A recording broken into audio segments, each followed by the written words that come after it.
So what are some of the other um, risk management things that you would say that a DAO should do with their funds?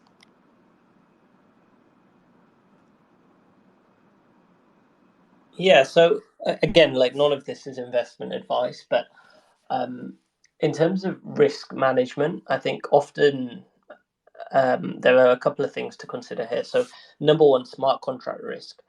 Don't go putting your treasury or even your own funds in relatively new protocols where it's not been around that long. You want stuff which is battle tested. For example, Aave falls into that kind of category. Compound falls into that category. Curve falls into that category. DeFi blue chips, which have been around for a long time, where you don't need to go to bed thinking, oh shit, like, is that thing going to be around in the morning? Um, I know it's really simple, but there have been cases of DAO treasuries just putting money in speculative farms or speculative investments and then those going down to zero. So, kind of reining in your greed and going with the blue chips where you can. The second thing is to have a nice steady pool of stable coins because rainy day funds are needed. Often, there's sometimes unfortunate incidents that happen at the DAO level that they need to pay out for, and they need cash flow for that. And so, to be able to prepare and weather those kind of storms, you need to have some stable coins on hand.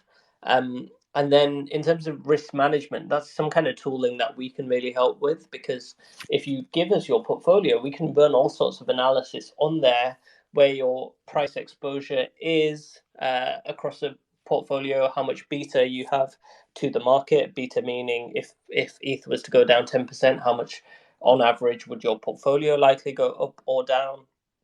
And other kind of risk management frameworks are also um, volatility based. So, how much volatility is your portfolio um, subscribing to, and is that something that you're comfortable with, or do you want to take less kind of risk on that? And there are some standard measures of volatility.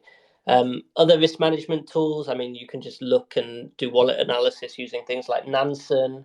Um, if you have particular exposure, like with staked ETH, you can look at liquidation levels on major lending protocols using things like Parsec, Parsek, and then to identify new opportunities in DeFi, you want to be using things like DeFi Llama and looking at trends and analysis there as well.